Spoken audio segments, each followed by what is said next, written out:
All right, so today we're going to be servicing the front and rear. Toyota calls it propeller shafts.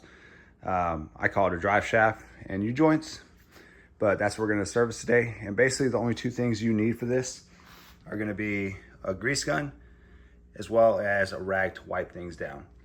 And the big thing with this is something so easy. This is something on all trucks that we already had to do back in the day, like the old Ram sitting out there. It's got the same thing. It's got U-joints and it's got drive shafts. So servicing this should not cost $160 what the dealer quoted. Not paying that, and like everything else, I'm gonna service it myself. And while I'm doing an oil change, I had all the skid plates off already. So I'm gonna jump in, I'm gonna show you how easy this is. This literally takes 5 minutes to do, and the dealer will try and charge you for this. Like I said, the only two items needed, grease gun, as well as a rag to wipe it down with. When you're servicing the rear, it's best to go in on the passenger side. It's the closest to it. There's nothing in your way. And when you're servicing the front, you're gonna wanna go in on the driver's side, right underneath the door so you can scoot up. That's the easiest position to get into it. So we're gonna go ahead and start with the rear. All right, so if you lay down on the passenger side of your vehicle, that's the easiest spot on the rear because you have your fuel tank, which is in the way. But here is your drive shaft that connects at your transfer case side. And as you can see, you have one Zerk fit in here and then one right here. So you're just gonna wipe these off a little bit, put it on, put your Zerk fit in on for your grease, and then you're gonna pump a few pumps of grease. Typically for the U-joint, you're gonna go until new grease comes out. And then on this one, it's 3 to 4 pumps. And just looking at it, it's pretty dry. There's not even grease on the ends right now. So after you pump them, go ahead and wipe them down, but leave a little bit of grease on here because it helps keep the dirt and stuff out for the next time. So that way when you go and service it, you can just go ahead and wipe it off.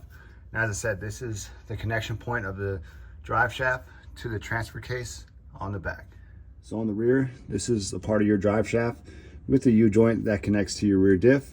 And the Zerk fitting is right in here. So we're gonna wipe that off. And once again, we're gonna pump grease in there until it comes out. All right, so now we're towards the front of the vehicle. So this is the front side of the transfer case. And as you can see, there is one Zerk fitting right here. And there is another right there inside for the U-joint. The harder thing about this is the angle, because right over here is the exhaust. But this is the front side of your transfer case. And we're gonna do the same thing. So we're gonna clean off the fitting, and we're gonna pump probably 3 pumps in here, and then we're gonna pump on the U-joint until it starts pushing old grease out. All right, so these are both grease now. And as you can see, I left a little bit of grease on there just to keep dirt from getting caked on there.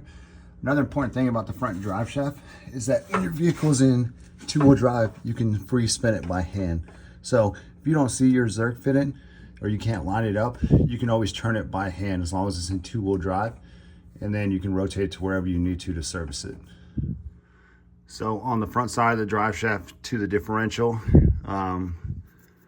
looks like it's on the other side, so we're gonna spin it free by hand down. And there we go.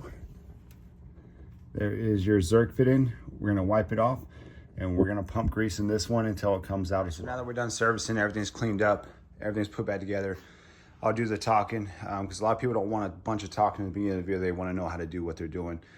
So I try to go straight to the point. The big thing with this is, depending on how you use your vehicle, you need to do that every 5,000 to 15,000, depending on how you drive. So if you're driving through the dirt, you're towing, trails, having a lot of fun with it, heavily driven, I'd probably do it every 5,000 when you service the oil as well. If you're just like a moderately driven vehicle, all highways, no towing, things like that, you can stretch it out to 15K.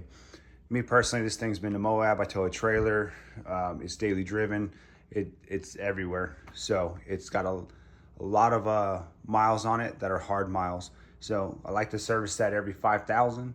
And I just started doing it at 30,000. And I'm saying 5,000 because that's what I should have been doing it at. My first 15,000 miles or so in this, the dealer serviced it.